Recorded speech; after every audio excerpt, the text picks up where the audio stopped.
Hello and welcome back to my channel. Excuse my slightly nasally voice, I've got a bit of a cold.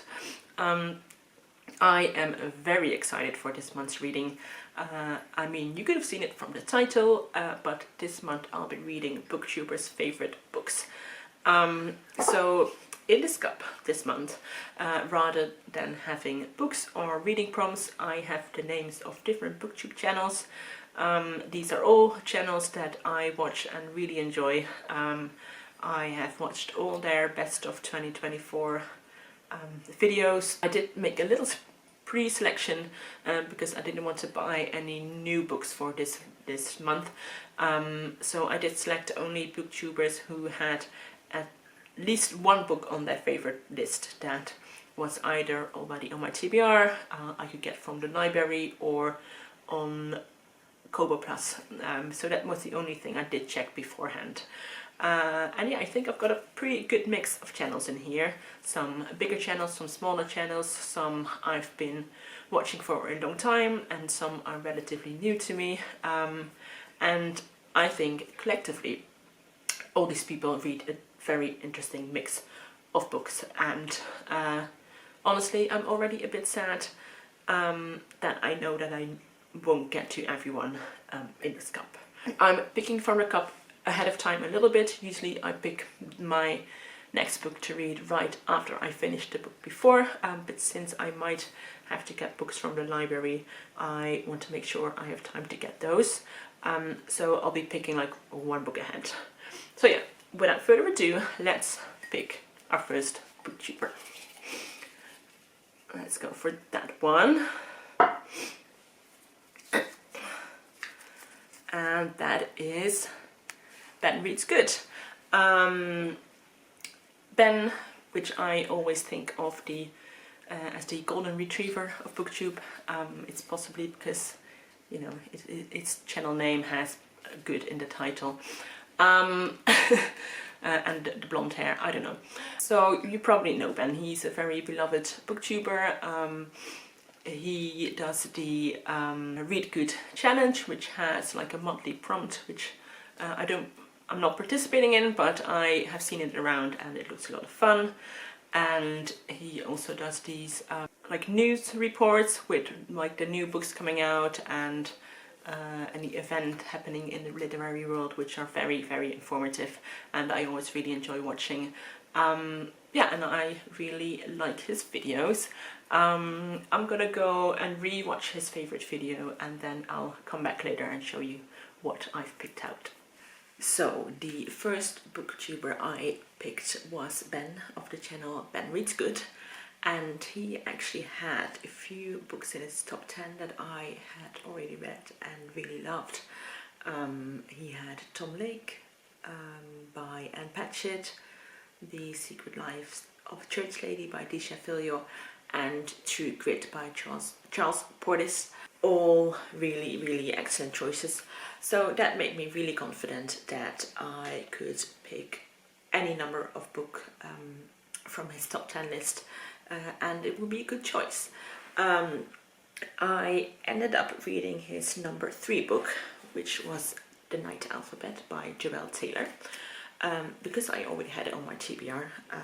Joelle Taylor did a poetry reading event at my local library.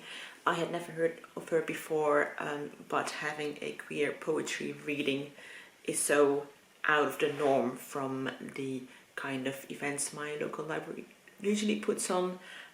So I really had to go, and I had a really good time. Like I said, Joelle Taylor is a poet.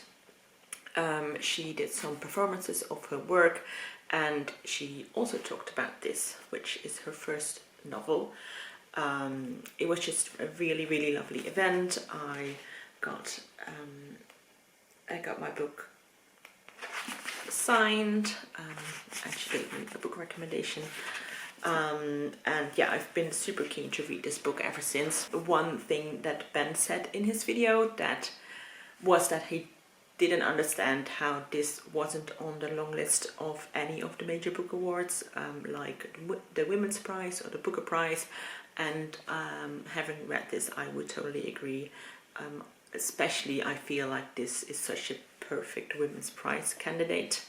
So yeah, what's this book about? It's about a woman named Jones. She lives in London about 200 years into the future.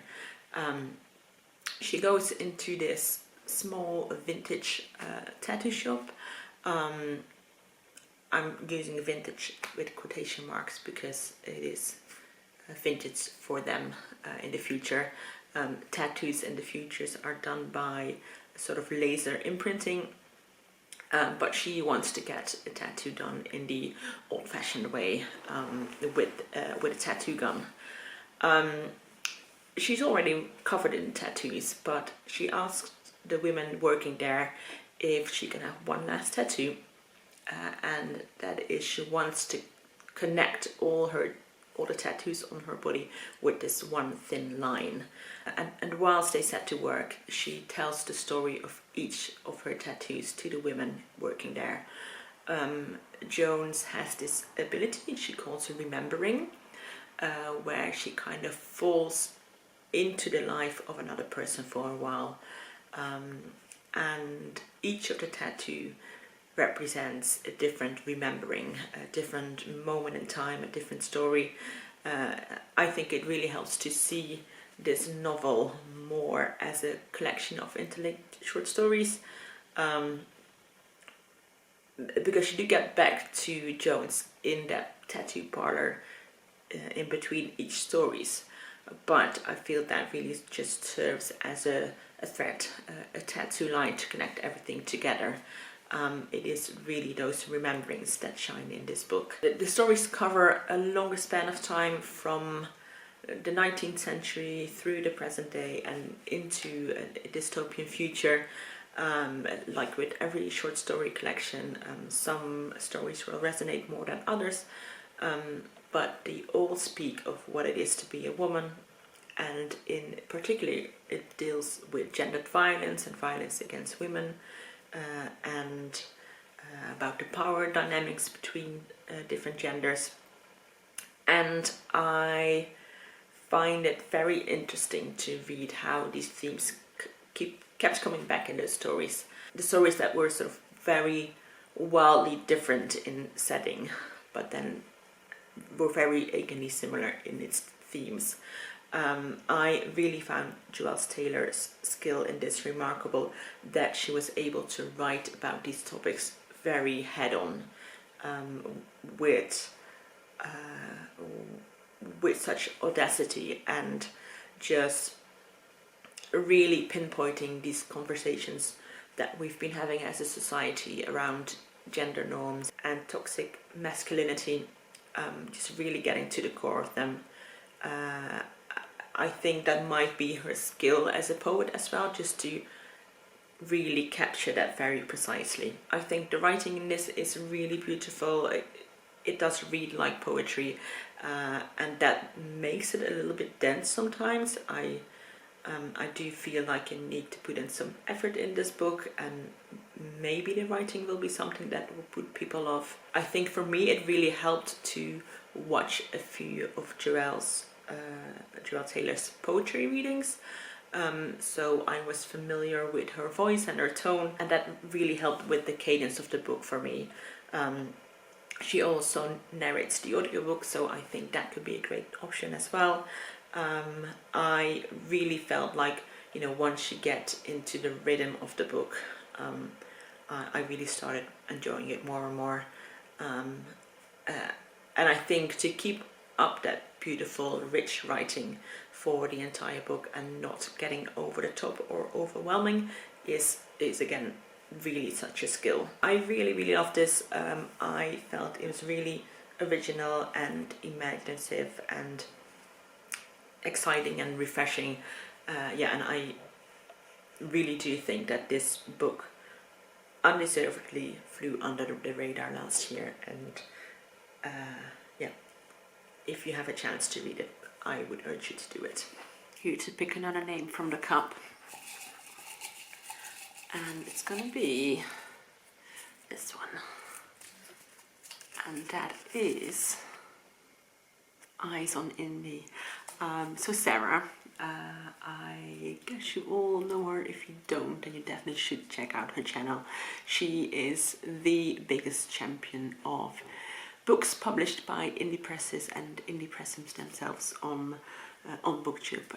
What I love about her channel is that she always finds original ways to present her videos and to present the things she wants to talk about. So I feel like her style of video is very much in keeping with the kind of books she reads. She reads, which is an original, independent style. Obviously, she reads a lot of indie presses, so I'm gonna have a look at which books are available to me here. I know sometimes Kobo has some indie presses, so I think I'm gonna try my luck there. So I have finished my choice of Sarah's favorites. She reads exclusively, or at least pretty much exclusively, indie press books. So I was a little bit nervous to see what books were available to me. I ended up having access to 2 of the books of her favorites video, and luckily one of them was her #1 favorite book of the year, and that was the long form by Kate Briggs, so that's what I ended up reading. Her edition was from the Dorothy Project, and I found the Fitzcarraldo edition on Kobo Plus. And yeah, I'm very happy that we have Sarah here to champion this book, because it's not a book I think I would have picked out for myself, and I ended up being really very impressed with this. It's a book that's kind of hard to define. At the center we have Helen and her newborn baby Rose, and in the beginning of the book Helen is pacing through her living room trying to get Rose to sleep. And this is honestly one of the best scenes I have ever written. You can really see how they are in their own little bubble, the little cocoon together, and live sort of outside time, just focused on the rhythm of eating and sleeping. You also get to know the confinement of this room and getting familiar with the small details in it. There's a very soothing and calm quality to this scene, but you can also feel the despair of a new sleep-deprived mother getting her baby to sleep. And the climax of that scene, when just as Helen has set Rose down in her crib, the doorbell rings for the postman to deliver a package. The package being a second-hand copy of the novel Tom Jones by Henry Fielding. And we follow Helen and Rose throughout the day. The book is set over a single day, and we see Helen caring for Rose and also trying to read Tom Jones, the novel. And mixed in with the story of Helen and Rose are basically philosophical musings, almost like short essays about the novel as an art form. It's where the title comes from as well, and the novel being the long form of literature, and the written word. Now I decided to read this book as is and not to try to like deeply comprehend everything, at least not on this first reading. I might return to this in a more scholarly way, but I think for now it really worked for me to let the story just take me along. The fiction and non-fiction parts of this novel really seamlessly blend into each other, and the reading flows really easily. I would want to highlight a passage that I found interesting, but then I'd find myself highlighting entire pages because these ideas just followed each other so naturally that it was kind of hard to know where to stop. And I think that really shows how intricately done this is, just how Helen and Rose's life parallels the book Helen is reading, parallels the novel as an art form, parallels me reading this novel, and it all just blends together. I think right now I'm not really able to comment on the ideas this novel is presenting. I know Simon Savage sometimes describes this as someone taking the top of your head off, putting a bunch of ideas in, shaking it up and saying, you know, have a think about that. And I don't often feel smart enough to do this, but I do love that it's just firing the synapses and making new pathways in my brain, even though I'm not at a point where I can like verbally relay that to you.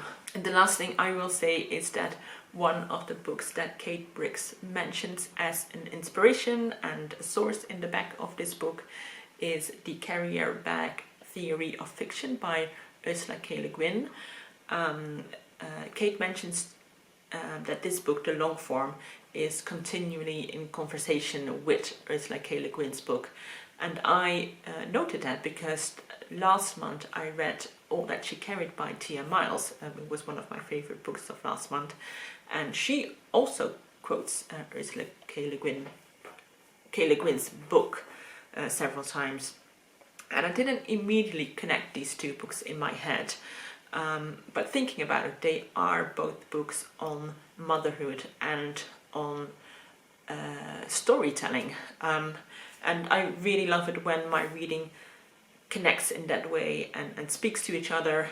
And I think that also circles back to Sarah's BookTube channel, because she recently did a very interesting video on how the books we read will influence our reading lives and the books we read in the future. So yeah, I really enjoyed this. Definitely the book that got me thinking the most this year so far and for a long time, and I really love that. I'm gonna let you go back to past me and see what book I picked to read next. Picking another book today.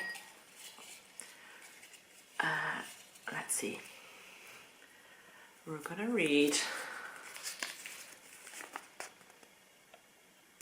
a Nerdy Nurse Reads favorite, so Alyssa. I've not been following Alyssa for very long, but from what I've seen is that she has a very interesting taste in books. She has a really good mix of sort of newer releases and older books, backlist titles, classics, different genres. So yeah, I'm gonna watch her favorites video and see what book I'm gonna pick from her.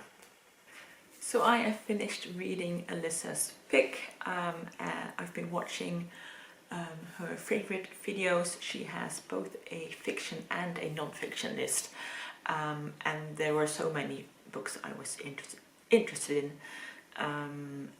The book I ended up reading was a book that I had on my TBR already, and that was The Safekeep by Yael van der Wouden.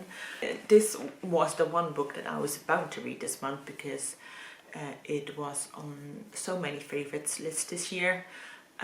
It was shortlisted for the Booker Prize. It's now also longlisted for the Women's Prize. And interestingly, this book has been very well received internationally, but over here in the Netherlands the book kind of got mixed reviews, and not everyone seems to know what to make of it. So I was super interested to see what I would make of it, as a Dutch person reading mostly books in English. Also I read that Yael van der Wouden spent the first 10 years or so of her life in Israel.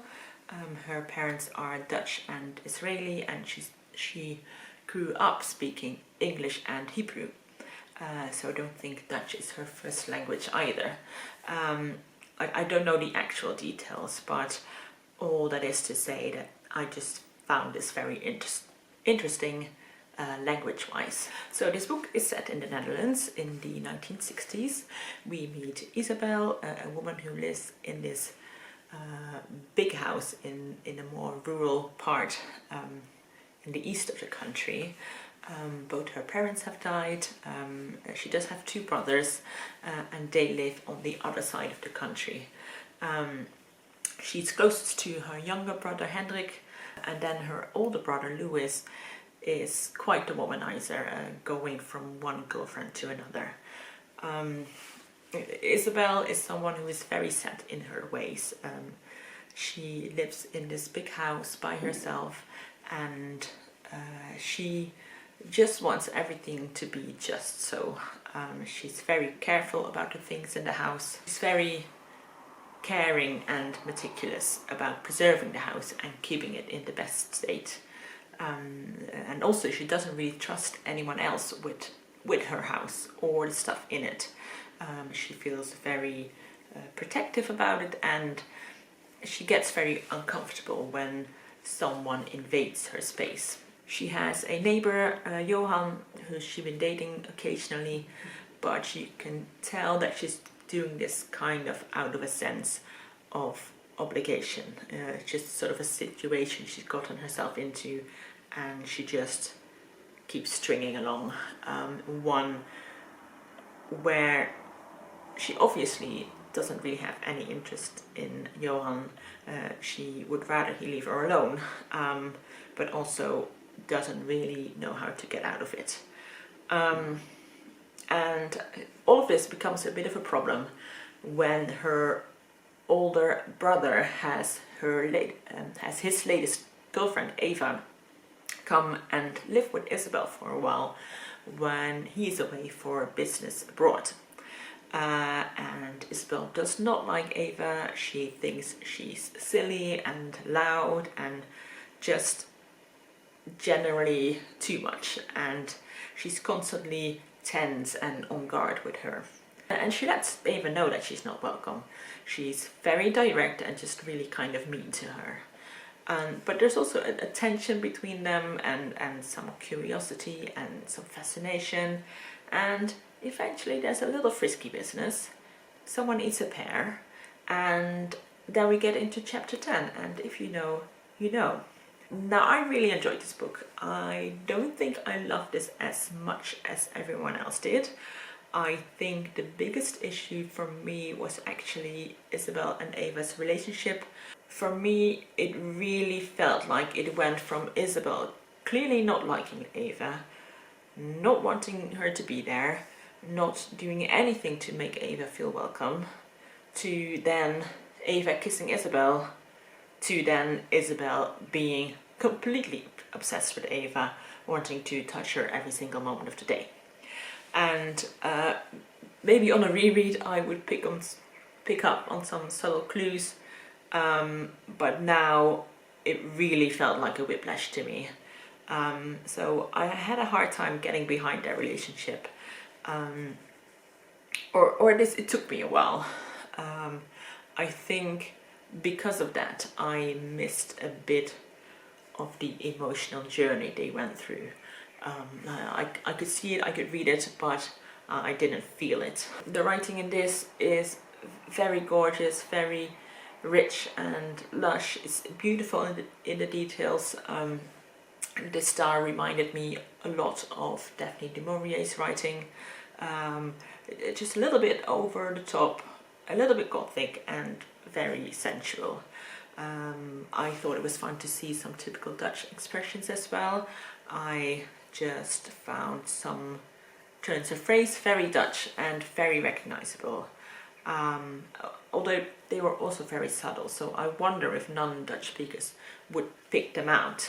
I just noticed it sometimes in a choice of words, and I really enjoy looking at language that way, but it also distracted me from the story sometimes. And lastly, I wanted to comment on something I've been seeing in some of the reviews on BookTube, and that is that I hear a lot of non-European booktubers say that the plot of the book would be more predictable to Europeans, because they will be more familiar with the history, and in particular with the treatment of Jewish people during and especially after the Holocaust. I can say for myself that I knew a little bit, but there were definitely some new things I learned in this book, and these are not things that I was taught in school.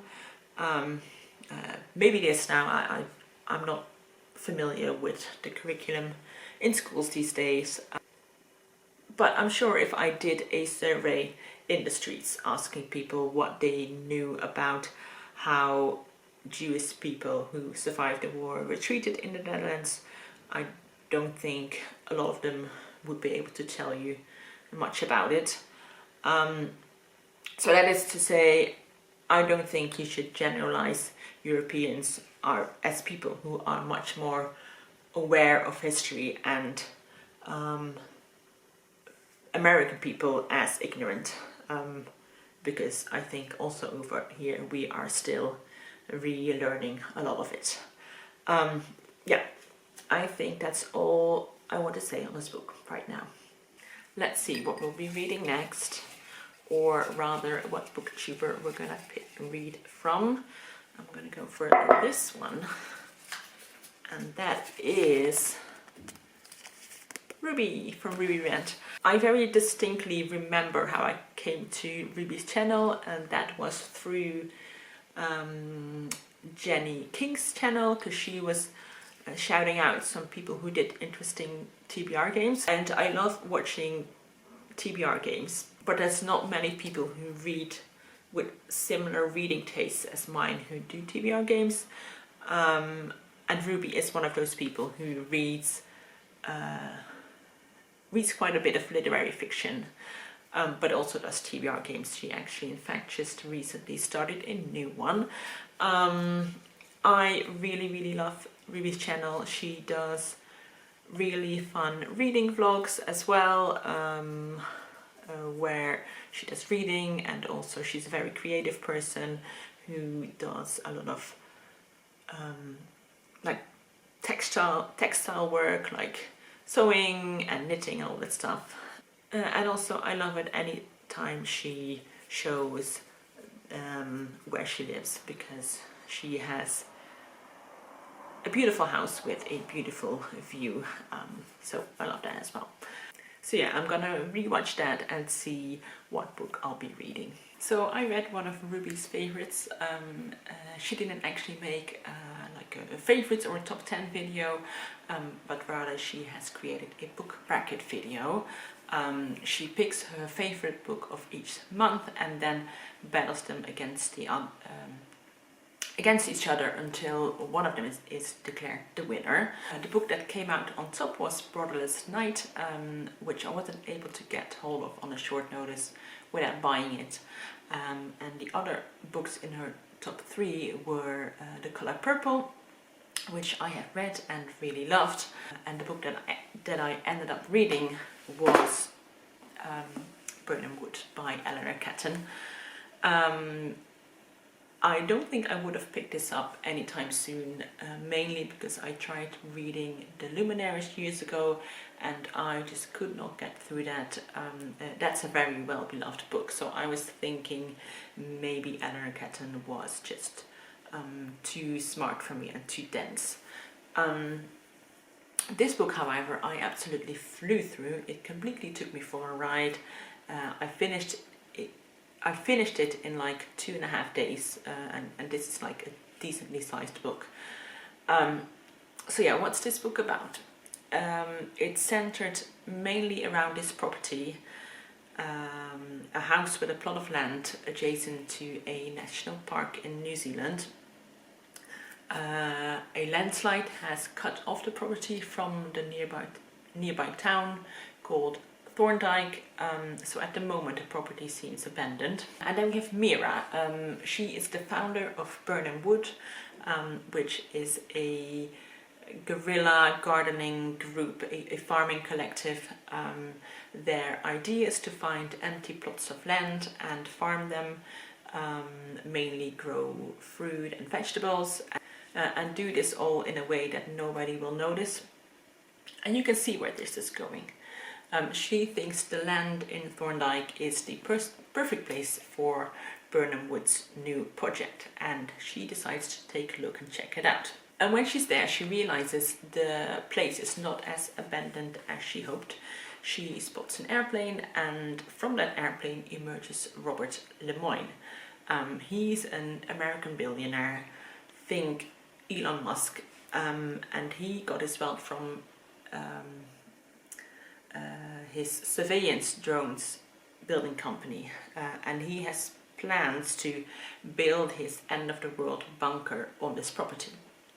But he also sees something in Mira's idea, and he offers her a big sum of money, $100,000, for Birnam Wood to start farming the land. So she takes this offer back to the collective.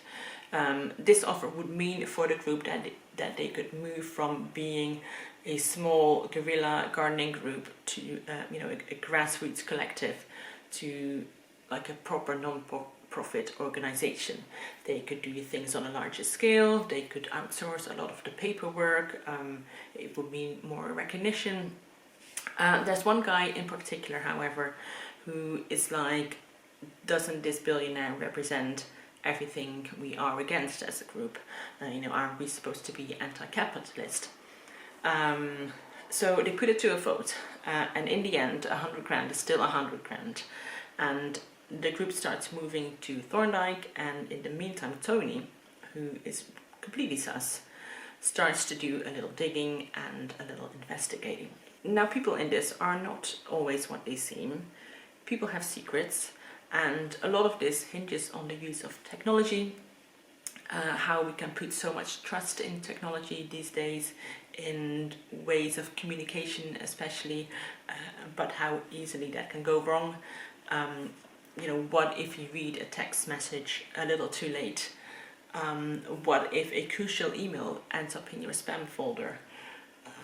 What if your conversation is not as private as you thought? Or what if your phone is being tampered with? Now, this is a pretty long summary of the book, but trust me, it's not even half of what's going on. I just don't want to spoil too much.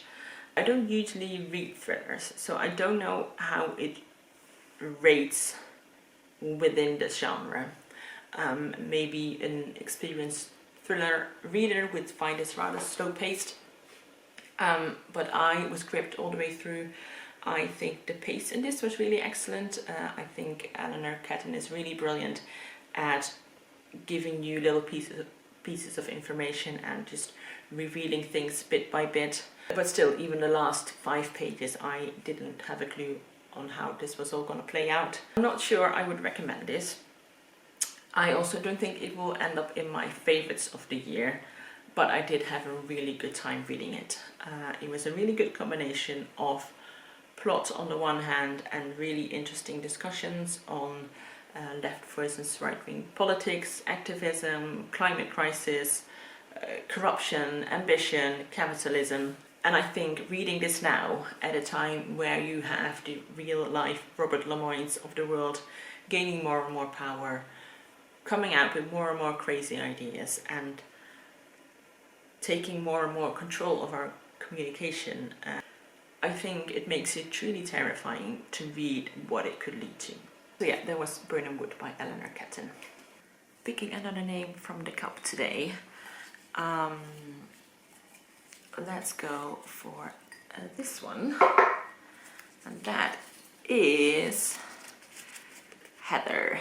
And I know exactly which book I'll be reading from Heather's favorite list. Let me grab it. That is The Body by Stephen King. And I'm picking this because I actually got this book from Heather. She was reading it when we went on holiday together with Karen. I mentioned that I had never read a Stephen King before, and she thought that this would be a really good place to start for me, because she said it's like a good small town story. And I absolutely trust Heather in this because I think Heather is a really great storyteller herself. She's taken a little break from her channel, although she has come back this month for doing Dawiton. But whenever she does like vlog videos, like Vlogmas, or not just vlogging, I always really enjoy her stories about, well, whatever subject, whatever like small things are going on. She can really spin a good yarn. So yeah, if Heather says that this book it's a good story. I definitely trust her because I think she's a good judge of that. So yeah, that's the next book I will be reading. So I read The Body by Stephen King and I loved this. Now the movie adaptation, Stand By Me, is basically my favorite movie of all time. So unless the book did something completely different, I was always going to love this. And it turns out this is the movie is quite a faithful adaptation. There's some minor differences in the plot, but most of the scenes are like beat for beat, word for word the same. And it makes it kind of hard to review this book on its own, just because I'm so familiar with the movie, and it makes it difficult to separate the two in my mind. I think it does stand on its own, the book. It's just that I never experienced it on its own, so I can't speak for that. This book is set in the fictional town of Castle Rock in Maine during the summer of 1960. It centers this group of 4 friends, 4 boys of around 11, 12 years old. And one of them overhears his big brother saying that he has seen the dead body of a kid that has gone missing in the next town over. And the 4 of them decide to go look for this body, thinking it will make them famous. They might even get into the newspaper. So they all tell their parents that they're going to be staying at each other's houses, and they set off on their journey. And that is basically the whole book. It's these 4 friends walking along the train track, camping, getting into a couple of scrapes, telling stories and learning about life and growing up along the way. It's a classic coming-of-age story in that the things they experience along the way, even if it's set only over the course of one day, will change them forever. It's definitely not at all a horror book, as you may expect from a book that's by Stephen King that involves a dead body. But I will say that the book is, especially in the end, is a little bit more graphic and violent than the movie is. But generally, this book is just a very heartwarming story about friendships and boys growing up. Like I said, this was my first Stephen King, but Heather tells me that he does this sort of small town America really well, and based on this book I would definitely agree. I think the descriptions are so well done. It's set on a summer day and you can just feel the heat and the dryness and that sort of palpable boringness that comes from being too hot to do anything. You can really see all the different locations in the town, the tree house the boys like to hang out at, the shops, the junkyard, the railway track. It's very, very vivid, and I really love all the side characters too and the small details we learn about them. I enjoyed the dialogue and the banter between the boys. This book is just really great at setting a scene. But it is not only honky-dory boys going on a little adventure. There's some serious issues being discussed as well. None of these boys live an idyllic small town life, and I feel like that's where the horror in this book is, in the home lives within their families, where they face emotional neglect and feeling invisible after an older brother dies, where they face abuse from an alcoholic father, where they live in poverty and broken homes and deal with bullies and violence. It's a book about prejudice and not being able to escape the card you are dealt because of the family you were born into. It's a book about friendship, but also about the ending of friendships. And I think that's what the book ultimately is about. It's about these 4 boys coming together. They might have had some shit to deal with, and they know the future isn't looking to be much better either. But right now, in this moment, they are together on an adventure and life is good. I would highly recommend reading this book if you want to try Stephen King like me but don't want to read anything too scary, or you could watch the movie. I think honestly you will get the same thing out of both, but I had a really good time with this. Okay, gonna pick my next booktuber, and I'm actually gonna pick two because I'm gonna go away for a trip, so I don't know if one book will be enough to take with me. So there we go. Let's go for this one first, and that is More Than Anjima, so Yenna. And then the second one I will pick is this one, and that is Jess from Stalking Kafka. So it is nearly the end of March, so I thought I would talk about the last two books that I have read. I'll talk about the book I've picked up from the Modern Ajima's favorite list first.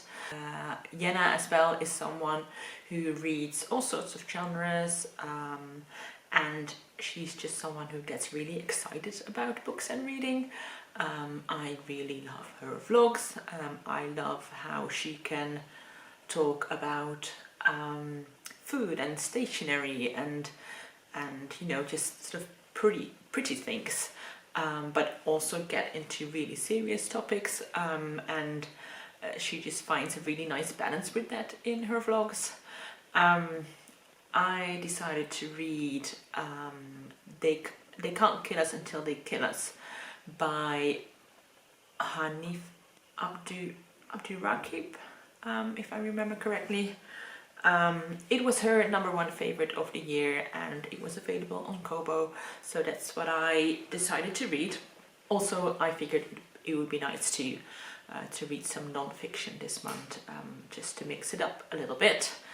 I haven't quite finished it yet. I'm about 80% in right now. I think I can talk about my thoughts on this book at this point. So this is an essay collection on music, culture and being black in America in a very brief nutshell. Hanif is someone who loves music. He has a wide taste in music. He loves rap music, he loves emo and punk rock. He listens to anything from Carly Rae Jepsen to Bruce Springsteen to Nina Simone. He talks about going to concerts, often being the only black guy in the audience. And in these essays he speaks of the influence of music on his own life, but also on his community and on the public in general. But of course it is about so much more than that. I think the author uses music and pop culture sort of as a framework to put his ideas on, but he explores a wider range of topics in this book. Grief, loss, the black identity, survival, hope, resilience, memory is a big one as well, nostalgia. And I think it's really smart. He makes all these topics very accessible, almost giving you a full sense of security, thinking you are going to read something light, but then really getting into the hard topics and getting really gut punchy. I believe this collection is compiled of different essays that had already been published elsewhere, or at least part of them. So I think my one point of complaint would be that it sometimes gets a little repetitive. Some essays seem very similar or seem to be making the same point. So I think if you pick up this book, I should suggest not reading it back to back, but rather just dipping in and out of it. And of course, with any collection of writing, I connected with some things more than others. But yeah, I am really enjoying this one. I love how it is such a good mix of more lighter essays and really heavy, grab you by the by the throat, heart-wrenching ones. This book has made me smile and it has made me cry, and that's always a winner if a book makes you feel things. And then from Jess's list, Stalking Kafka, I read Housekeeping. I already had this on my TBR. It was on my 40 before 40 list, because I had a feeling I would love this book, and I did. I absolutely love this. This book centers around two sisters, Ruth and Lucille. We hear the story from Ruth's perspective. Their mother dies by suicide early on in the novel, and since their father's not really in the picture, they are raised by a succession of different family members, and ultimately and most importantly by their Aunt Sylvie, who was their mum's sister. Sylvie is quite the eccentric woman. In the book she's described as a transient, someone who lives a nomadic lifestyle, who kind of drifts through the world. She lives on the fringes of society. She's non-conforming. She's often described as looking kind of disheveled and seeming out of place in any sort of conventional or domestic setting. She is someone who keeps all her belongings in a box under the bed. She leaves all the doors open. She doesn't put any lights on in the evening, preferring to eat in the dark. So you can imagine, with her being the guardian of these girls, it provides an interesting situation. And the way the girls deal with this is very different. Ruth seems to understand Sylvie more. She kind of goes along with her way of things and she feels more of a connection. But from Lucille there is a bit more friction. She is kind of disturbed by her aunt's behavior. She is more concerned about what other people will think, and she wants to do things properly. And that is in a nutshell what the book is about, but it's not really a book that's about the plot. There is things happening to move the plot along. There is some big important things happening too, but this is definitely a more introspective, atmospheric kind of story. I think the prose in this was just superb. Very lyrical, very poetic, very literature with a capital L. It's definitely not for everyone. There will definitely be people who say that it is pretentious and overwritten. But I live for this kind of writing. There was passages where just sentence after sentence, the writing was so breathtaking. Like literally I could feel it in my chest, kind of beautiful. This book is only 200 pages or so, but it still took me over a week to finish, just because reading 20 pages or so a day felt enough. Like that satisfied me, that filled my literary cup for the day. So yeah, I had a really good time with this. I enjoyed how the book delved into the different characters. I found Sylvie especially one of the most interesting characters I've read in a while. I just really felt an affinity for her. She has this really singular, almost ethereal quality to her, especially viewed from Ruth's eyes. She's just really weird, but she's also very kind, very gentle, and she has her heart in the right place. The book goes into Sylvie's own childhood as well, her own father. So Ruth's and Lucille's grandfather died when she was a young girl. So she has lost both a father and a sister. So yeah, I really enjoyed seeing the parallels between the girls' childhoods and their aunts.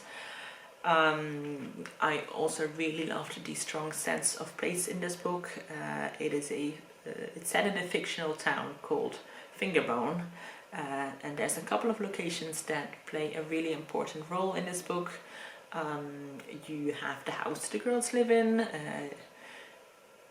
You see the difference from when they lived there with their grandmother as opposed to with Sylvie, how it feels like a completely different place. There's a lake nearby where they live, and both the girls' mother as well as their grandfather died in this lake, and therefore it's a place with a lot of mystery, and it has this constant pull on all the characters in the book. People in the book are often drawn to the lake, and there's a lot of time spent on and around the lake. And then there's also this bridge over the lake where the train goes, which is very central to the story. The girl's grandfather was in a train accident where the train plummeted from the bridge into the lake. People are leaving and returning by train in this book, and there's even a scene where two of the characters are walking across the bridge, wondering if they can get to the other side before the next train is due, which was really such a parallel to a scene in The Body by Stephen King. And yeah, I really love it when books randomly connect in that way. So yeah, this was really wonderful. Excellent writing, great atmosphere, brilliant characters.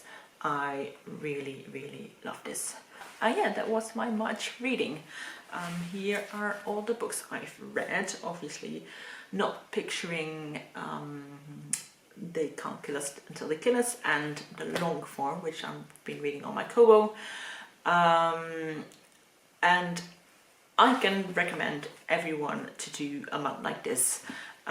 Just reading your favorite booktubers' favorite books, because it's just a guaranteed good time. Obviously, check out all the people I've mentioned in this video. I'll link all their channels in the description box. They are all really wonderful people. And thank you so much for watching. I really hope you enjoyed this.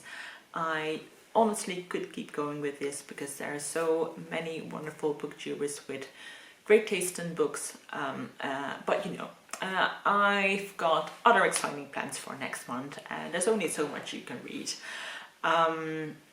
Please tell me your favorite booktuber down below, or talk to me about anything you want to talk about. Okay, I will see you in my next video. Bye bye.